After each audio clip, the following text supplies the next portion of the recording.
Today's session, we're looking at analysing large-scale datasets using Synapse and Power BI. So just a little bit about myself. I'm a data platform MVP. I work for a company called Avanade. It's basically the Microsoft arm of Accenture. So, you know, large organization. I think it's the largest Microsoft focused consultancy in the world. And I run two main communities at the moment. One is Learn Data Insights, which is quizzes and courses for helping people prepare for Microsoft exams and self-paced learning courses, and also Power Platform Finance, which is helping people to apply, like finance professionals, to apply the Power Platform in their roles. And we're doing a conference in September, a free conference, a hybrid, so Microsoft Reactor in person and virtual, and also some workshops in August and September. So if you're keen to check those out, have a look at powerplatformfinance.com. So what we're going to do is cover kind of 4 key steps to working with large scale data with Azure and Power BI. The first is start with the end in mind. And this is all about understanding what kind of insights you want to be able to derive and designing a conceptual data model, which is going to be the blueprint for what you're going to do. The second is to get Azure to do the heavy lifting, whether that's notebooks or mapping data flows or whatever it is, trying to work here with the 2.4 billion rows that we're working with in the New York City taxi data is going to be very hard in Power BI alone. Third is leveraging the best of both worlds of Power BI. It's actually so it's supposed to be leverage enterprise tooling in Power BI. I've broadened it a little bit. So one of those is aggregations, which is the mix between import and direct query, and there's a few other features there as well that we're going to look at. And then the fourth, we're actually going to do curated user journeys. Sorry, that was an old slide. I forgot to update that slide. So firstly, we're going to start with the end in mind. I'm just going to go through a few slides for this, and then I'll get into demos around the Azure side. So the first thing we need to start with when we're looking at data, and so here we're looking at New York City taxi data. And actually, let me show you an example of the data. Let me show you what the data looks like. So we're connecting to a SQL DW database, and there's a fact table coming from the view here, which is 2.4 billion rows of data. And where this is an example of the data. So it's dates for different IDs, so the pickup time, drop-off time, the geography, the longitude and latitude of the journey from the pickup and drop-off, how many passengers, trip duration, the distance in miles, whether they paid by card or cash, how much the fare amount was, surcharge amount, tax, tip, tolls, and fraud risk. Now, there's a lot here, and 2.4 billion rows of them. And that's quite a challenge, because it's like, well, where do we go with this? And actually, where we actually really need to start isn't really with the data. It's actually, well, who is this report for? Who do we actually need to build? Who is the audience for this? So I did a quick Google search on New York City taxis, and apparently in 2013, before Uber and Lyft and the like came along, it was $1.3 million to purchase a medallion, which is your right to a lifetime right, if you like, to run a taxi, which is a lot of money. It's now cut down a lot, but it's still about $160,000, which for someone looking to become a taxi driver, that's still life savings. That's still a lot of money. And so if you were considering becoming a taxi driver in New York, you'd really want to know whether it was worth it and use some of this data to be able to understand if that is worth it. So I always start with this idea of scoping, a scoping template, identifying who the actual user and audience is. So it's individuals considering applying for a taxi medallion, and looking at how they can maximize their fares. So they want to know how many trips are done on average, which locations have the highest average fare and tip. Is it better to do lots and lots of short trips in a day or fewer long ones? Those will all make a difference. Does it make a difference whether you're picking up single versus multiple passengers? What time of day? Is this a seasonal business, and how much does the weather affect it? Because we've got all of that data there. We've got data on the geography, the weather conditions. You want to look at how all of those things impact how much money you can actually make, and ultimately you want to work out when you'll break even, depending on how much it costs you to buy a medallion. So once we've identified the audience, we've identified some questions, we then could look at some of the measures that would help us to answer those questions. Actually, if we can calculate the number of trips, the average fare, the average tip amount, and look at them by location, by weather, by pickup, then that's the kind of things that will help us to answer that question. And so, the pain points with this, they want to, we've got individuals who are looking to purchase a taxi license, want to be able to use data to understand how much money they could make, how long it'll take them to break even. And I think they need insights across the data. Giving them a table of 2.4 billion rows is not really going to help them. Even if you gave it to them one for each day, it's really not going to help them at all. So we really need to think about how to translate that data into insights. And it's too much data to handle in Excel and in Power BI. And it's going to be very slow to refresh to bring it all into in import mode, and to just have it in direct query mode. Again, you're firing off queries against the database, against that volume of data. It's going to be very, very slow. So that's what we're assuming some of the pain points are of trying to work with this. It's easy enough to do on a small extractor. I see this with a lot of clients. This is actually a fairly realistic data volume. It's easy enough to do POCs with small data volumes, but then when you try to scale that to millions or billions of rows of data, that's where you really run into challenges. So the first thing to do with this is to start to document the fields. So, and this is a really useful exercise to do because it helps you to get familiar with the data. It helps you to be able to communicate with the client or your stakeholders around what that data is and how it's been used. So you've got the field, an example value, a description of it. If it's not in a source system, you have to write your own descriptions, and then the use and reporting.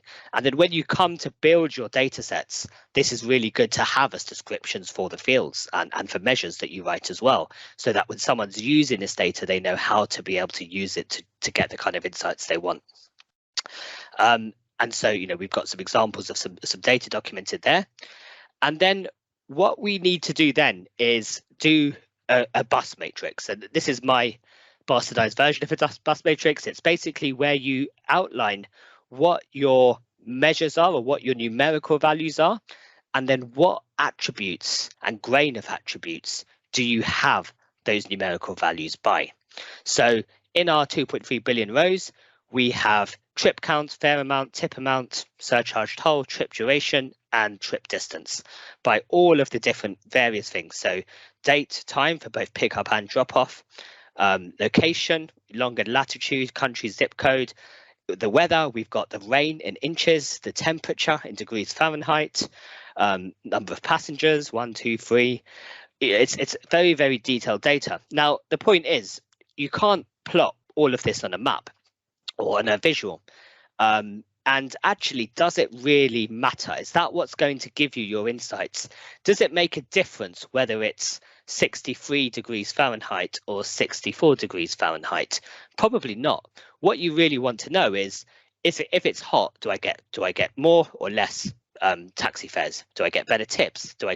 Is it better in the rain? Is it if it's raining heavily or if it's light rain?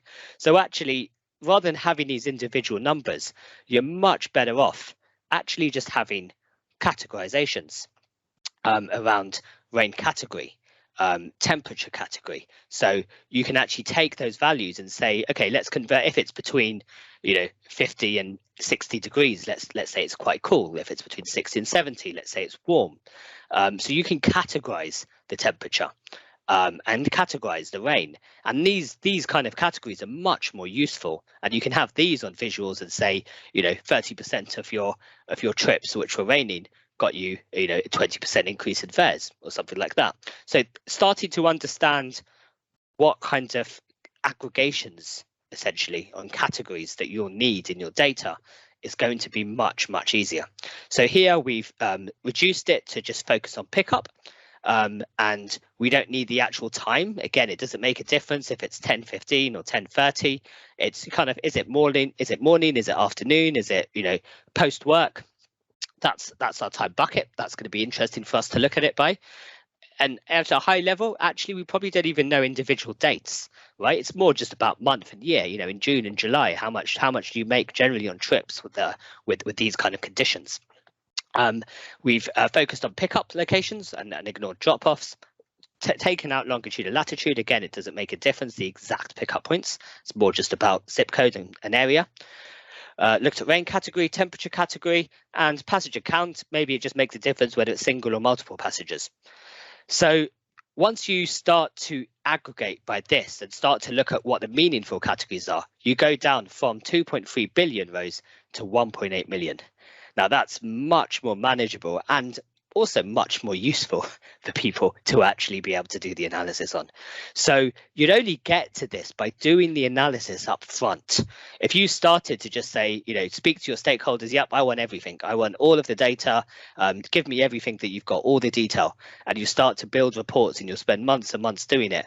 And then you'll end up aggregating on the report anyway and trying to work it out at the end. Actually, if you do this work up front, you'll save yourself a lot of pain.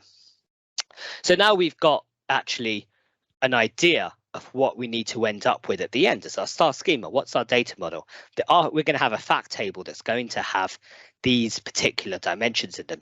And this is called a star net diagram. It's a conceptual data model. It's something I always recommend for the consultants in my team to do as well. It's a way for you to be able to conceptualize what the data model will look like. So this is your kind of fact, essentially your measures, your numerical fields, and then these are the kind of dimensions that you'll have. And the idea is that you could go back and look at your questions that you need to answer and say, will I be able to answer those questions with this kind of data model? And it's all a very non-technical exercise. You can do this with the business stakeholders. But now this gives us the blueprint for the tables that we need, and it gives us the blueprint for the data transformation activities that we need to do in Power BI or in Azure.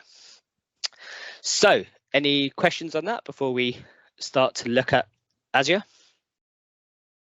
No, nothing in the chat? No, you're all good. Good. All right. So let me run through a couple of slides actually that I've borrowed from Andy actually to set a bit of the scene and context for Azure, for Synapse. And obviously, if you've attended some sessions today, all of this should be fairly familiar in the sense of Synapse isn't just one single kind of product or service. It's actually a few different pools. So when you create a Synapse Analytics Studio, they give you a data lake. You get a data lake as your data lake Gen 2, and then a SQL cache on top of that. So you can query the files as if they were in a SQL database. So, query files like that are stored in blob storage over using SQL queries. You've also still got the traditional SQL data warehouse. And actually when Synapse first came out, this is all it was. It was actually just SQL DW. And it was just a find and replace to replace it. But now they've also got the Spark pools and the Custo query language for Data Explorer. We've then got pipelines, and this is our way to be able to do that transformation at scale, data movement and data transformation. And we've got obviously analytics, and we can integrate analytics. We've seen Gaston showed this earlier, where you can integrate Power BI directly inside Synapse Studio, and you can also just connect to, into Power BI from the SQL endpoint, for example. And then we've got obviously Synapse Studio itself. When you create a Synapse Analytics workspace, you just provide the details of the subscription, and then it, as I say, it creates a data lake storage account for you as part of that. So you just give it the account name and what you want to have as your file name, and then it gives you a built-in SQL pool that sits on top of that data lake. So it's this built-in service. It's a serverless pool, and just essentially with serverless, it sits on top of these different areas, so data lake and Azure, and it's always on, and it's just priced on a per usage basis. And then the other thing I wanted to kind of cover to set the scene for this is that, again, you would have seen this in a few sessions today if you've been there, is this idea of Delta Lake as opposed to blob storage. So when you write files into Data Lake, you can write them in CSV or in Parquet, but all it is just a big store of data. So if you run a pipeline to copy data from SQL into Azure Data Lake and you copy 1 million rows 10 times, you'll end up with 10 million rows, even if it's the same data, because it's just all there. You can partition it and query it individually, but essentially it's all there. What you want to be able to do potentially with Delta Lake, and the advantage of actually turning it into a Delta Lake, is that it starts to enforce the kind of schema enforcement, and actually you won't have duplicates. It will show the latest version of each file. And I'm not sure if it's available in Synapse per se, but you've got the ability to actually go back in time at any point and see what a record was, at the time travel concept of going back and seeing what a record was at any point in time. So this is really the Delta file format. So it's based on Parquet, and you've got it. It's schema aware.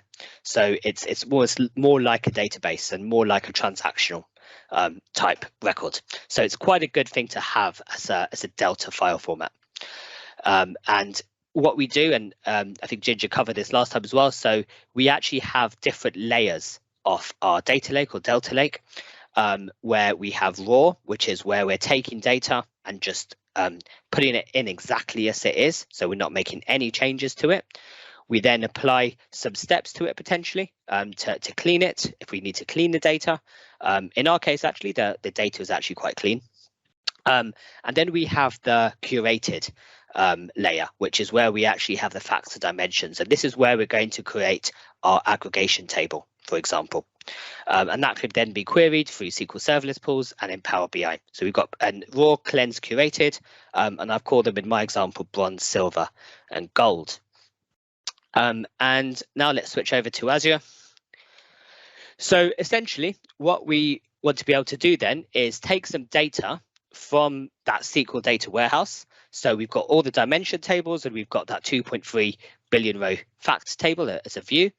And the first thing I've done is gone into my blob storage account and just created 3 folders for bronze, silver, and gold.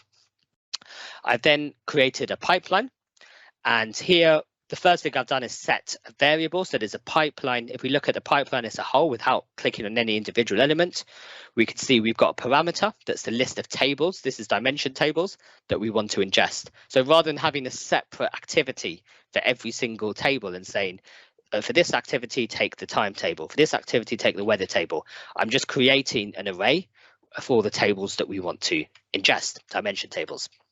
There's also a variable, which is a timestamp.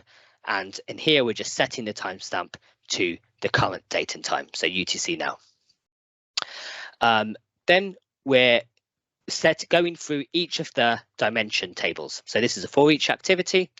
And within each of here, it's doing a copy data. So it's saying the source is the SQL data warehouse database. The table is the item in the for each loop.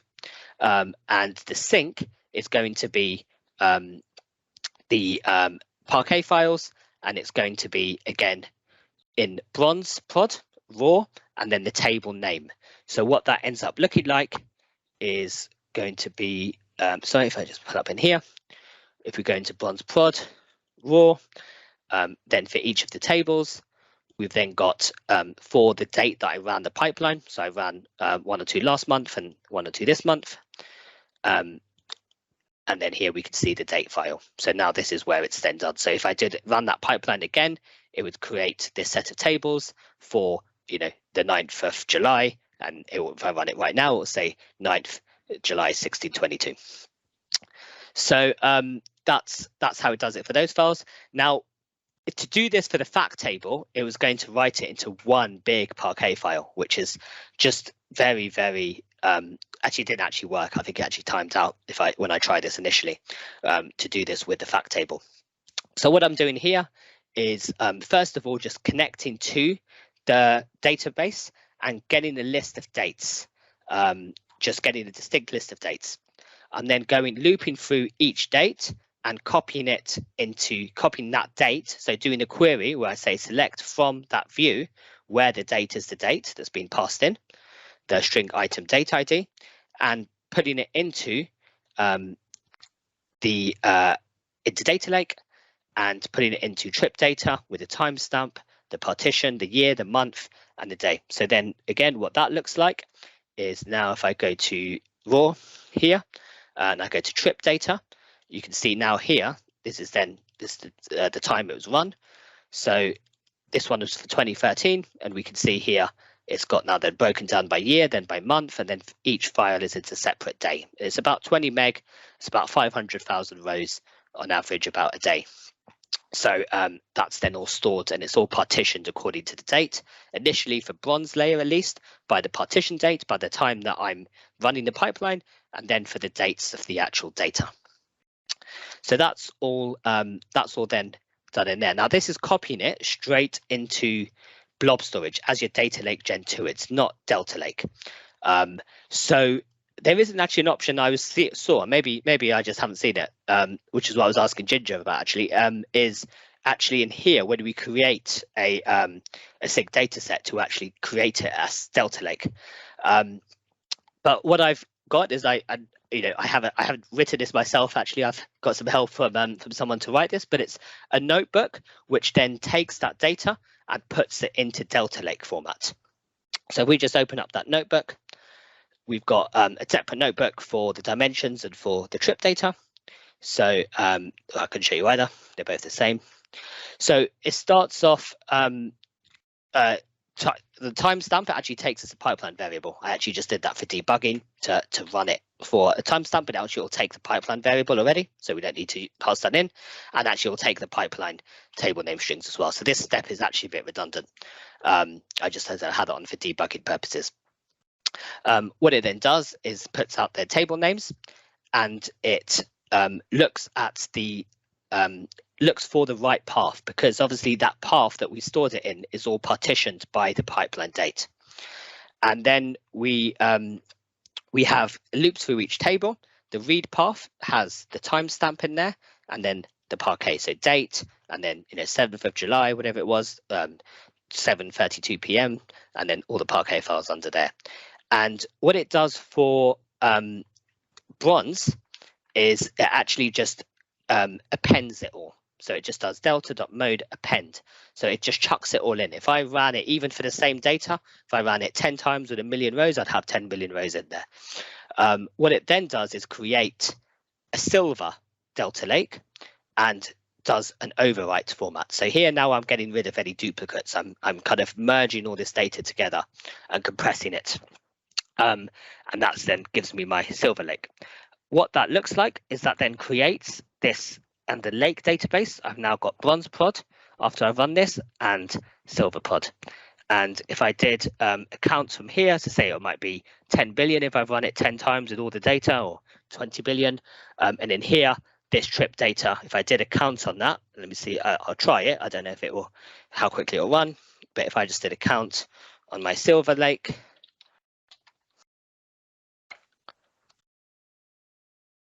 that should give me the 2.4 billion rows, which is my core data set. I haven't done anything with it, and as I said, the data is quite clean, so I didn't actually need to apply any cleaning steps between bronze and silver here. It was much more around on the gold layer.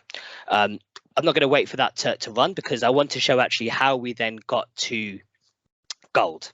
So for gold, I actually used mapping data flows. I know they've got a bit of a bad rep on this. I actually, it's more because I don't have necessarily the coding skills to be able to write them in Spark or Python.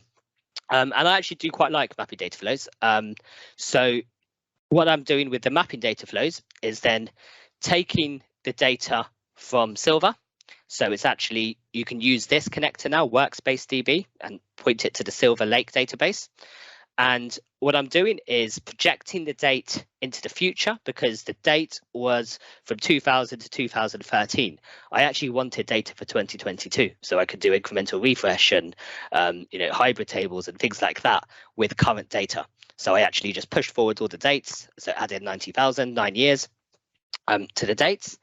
I then joined on all of those, joined on the fields that I needed to have those, the rain in inches and all of those things to get those into a single table.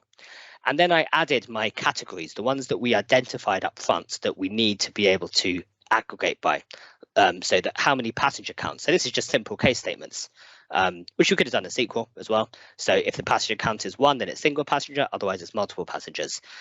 Rain, if the rain is greater than 1, then it's heavy rain. If it's greater than 0, so between 0 and 1, it's light rain, otherwise it's not raining. And for temperature, I don't actually know my Fahrenheit, but I think I might have got this. But you know, it's somewhere around this. If it's greater than 60, it's cool. Greater than 70, warm. 80, hot. 90, very hot. And then what I've done is written that all out as raw into trip data. So this is all the 2.4 billion rows with those category columns added in there, because I need those. I need to work with those category columns as well. And then I grouped by the category columns, grouped by the things that I needed to, so grouped by month. So it's no longer by day, now it's by month. Grouped by passenger count, raining category, temperature category, daytime bucket, and then wrote it out to standard data lake. I didn't use Delta Lake here because actually for the gold layer, I just need to, I've got the data, I don't need to go back and do transactional history or rigor at this layer. It's my curated layer. So that's then giving me my data lake. Any questions on that? Just go through the slides. So this is then, yep, we've got setting up the Synapse pipeline, having notebook to create Delta Lake, bronze and silver. So bronze uses append to just have a raw dump, and silver uses overwrite to have the latest file to merge and to have that transactional single version. And then a mapping data flow to read from the silver data lake, apply the transformations and write them out to gold. Then what we do is that data isn't available as a SQL by itself. You can create views on top of it over the data lake, and you can also just right click on the data lake, and I'll just show you very quickly. If you go into data here, linked, you can browse to the actual data. So we've got in here LDI taxi. This is the output of the mapping data flow. So trips data and trips ag. And I can actually, I didn't do that. I can just click on here, new SQL script, create external table. And because it's Parquet, it will automatically build me a table with the right schema. So trips ag test. And I can just say, give me a SQL script, and it writes all the SQL for me to create it, picks up all the data types and creates a table called here trips ag test.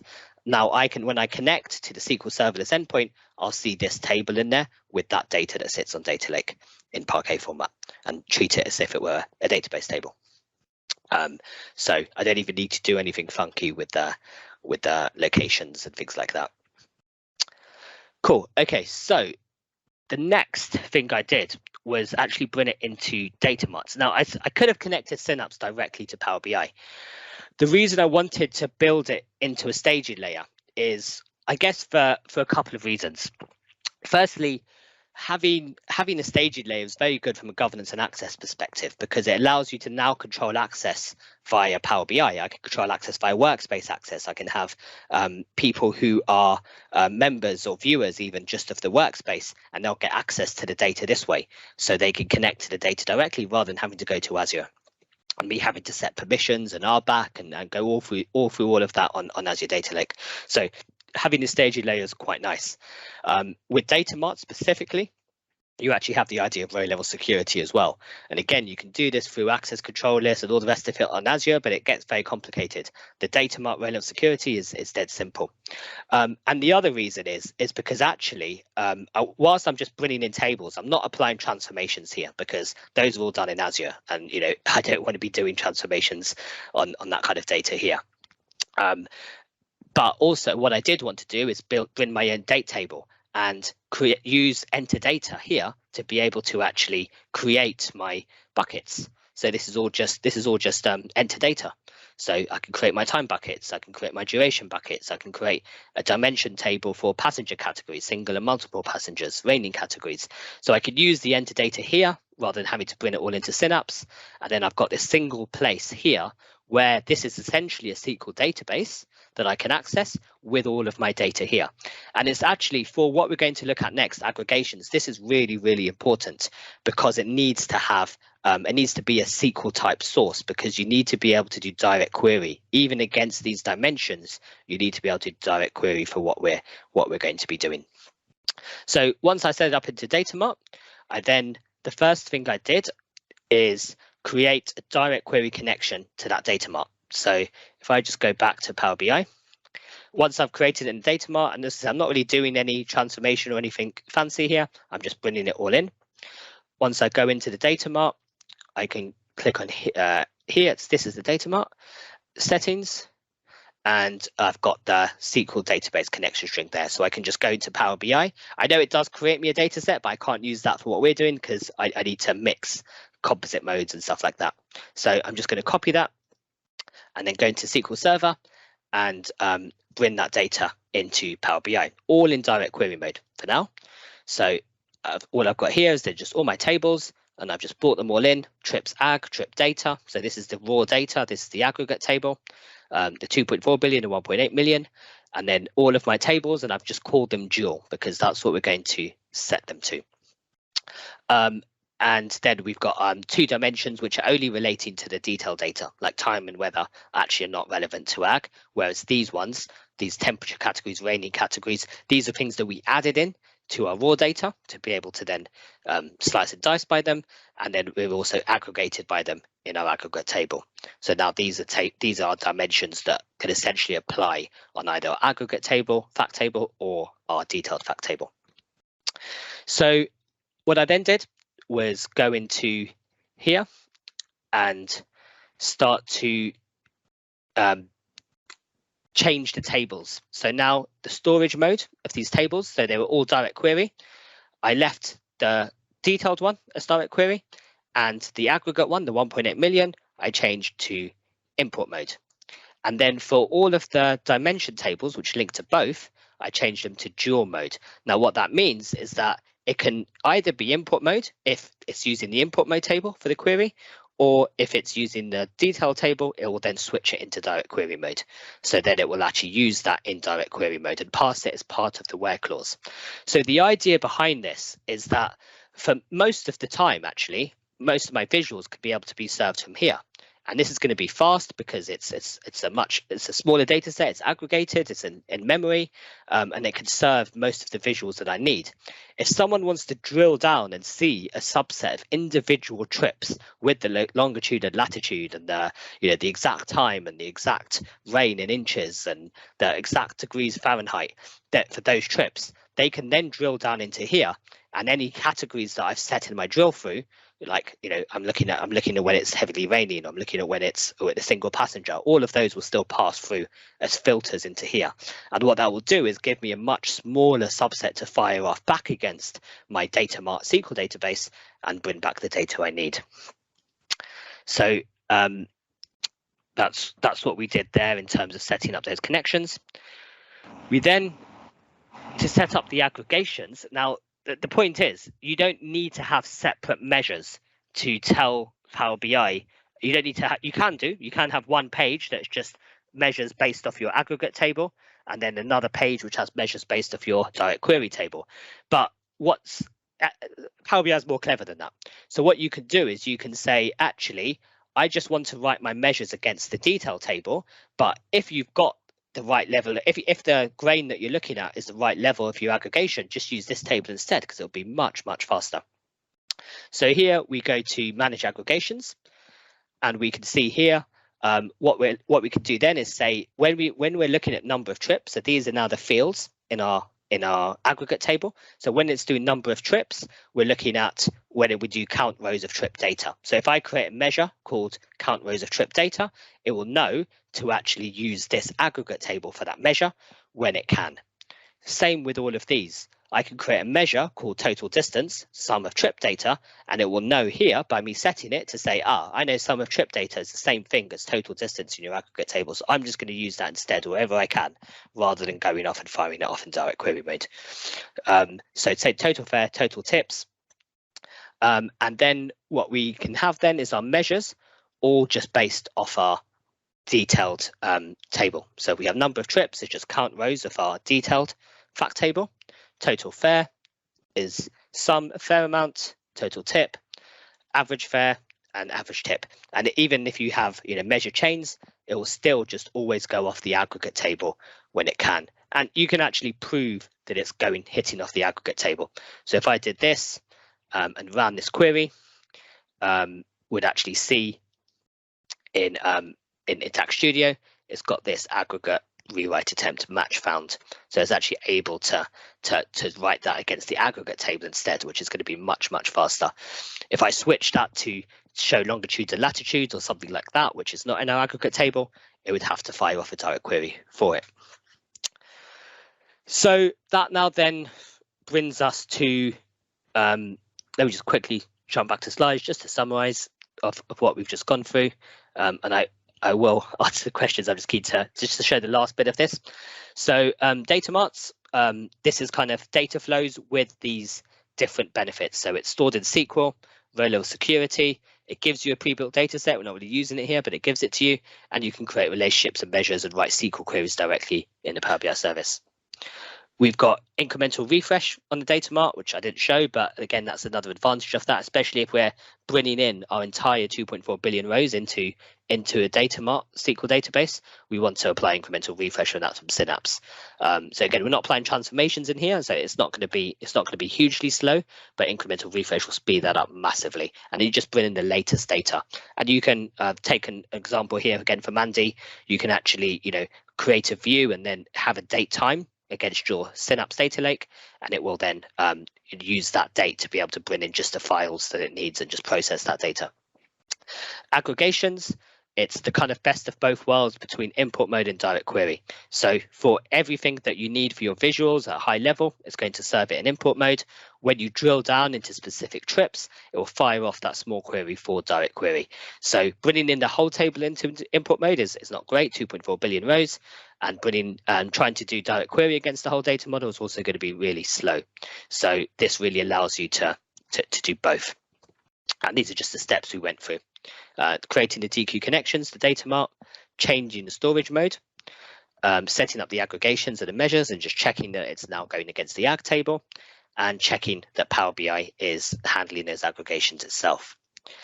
And there's also this idea of auto aggregations. So actually, because data marts are an Azure SQL database, or if we were connecting directly to Synapse, when you fire off direct query connections, if multiple people are doing the same kind of queries, if they're all looking at the same kind of trip detail, what it will do is actually start to cache those. So it will speed them up for future ones.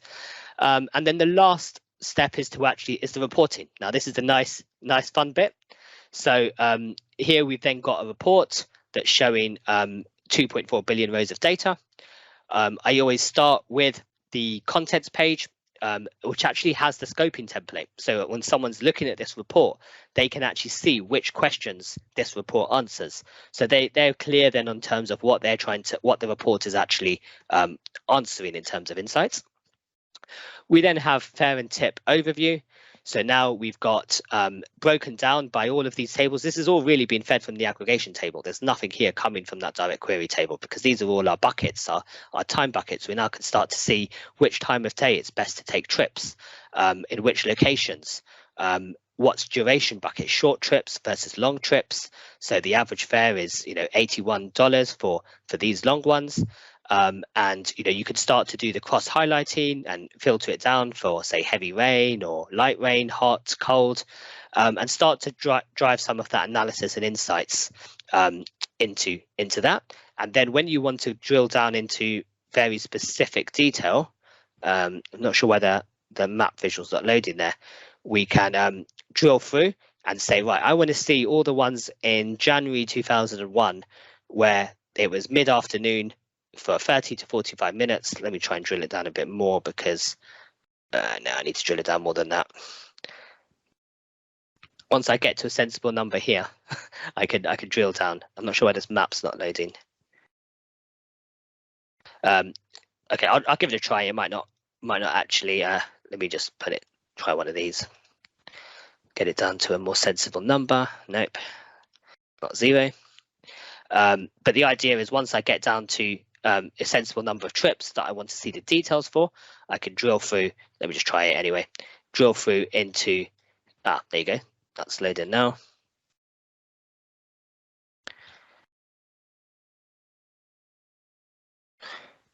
Drill through into trip detail. And what it's going to give me is a map and a table for all of that for those specific 83,000 trips this is actually going to be quite slow. 83,000 is probably too many trips to visualize on a map, and doesn't make much sense to show the table either. But you get the idea that now we've drilled down onto a specific subset of trips. Now we can see the individual details for those trips. And lastly, I had a bit of fun with this before. I actually did this presentation a few years ago, and I've got a link to a YouTube video I can send around for that. It was actually taking it a step further and saying, okay, well, actually, I want to know which county am I going to operate in? So I'm a taxi battalion driver, or a potential one. How many journeys do I think I could do in a day? How much I'm going to sleep? How many do I think I can do in peak time? How many short journeys will I do, like less than 15 minutes? What proportion will I do in the rain? And what proportion will I do when it's hot? And then from there, I could start to see what my revenue is going to be like, and month by month, for year by year. So I could start to see against this scenario, and this looks interesting. So then I've got different scenarios that I can start to go through and analyze my trip potential earnings against the base scenario, which I could select on the database, and then I could use the what if parameters to do that, and then use a Power App to add a scenario.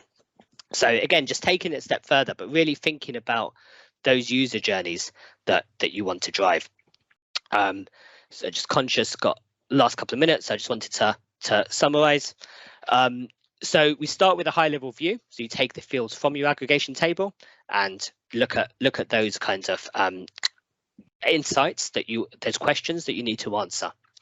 We then want to allow the user to be able to drill into detail. This is what the map and the table look like. Haven't done a great job on the mapping visual, but working on it. And then consider things like modeling the data with scenarios. So just to kind of really summarize where we got to with everything. So we wanted to start with the end in mind. So we want to consider the use case and insights, display the aggregated data and visuals. You're not going to be able to display 2.3 billion rows on a map. There's just no point. And build a conceptual view of your data model. And this becomes the blueprint for whatever you need to do around data shaping. Utilize the Delta Lakehouse for the raw, clean, curated data. Use Azure pipelines because they're scalable. And consider mapping data flows as a low-code option. For me, it was much easier to do those transformations there. Look at leveraging the enterprise tooling in Power BI. So data marts, you have a SQL endpoint, but you also have row level security and logic. You can use aggregations to get the best of both import mode and direct query. And you've also got the option when you're connecting to a SQL type source like Synapse, or I think the data mart thing supports it, is auto aggregations. So it will cache common queries for you. And then it comes to the reporting, and you want to start with those measures that are coming from your aggregate table, essentially those dimensions, those aggregates that you've grouped by, and then allow the user to drill into detail through drill through pages to drill in, and that will fire off a direct query, but should hopefully be for a small subset of data. And then think about how else you can bring that data to life through things like modeling.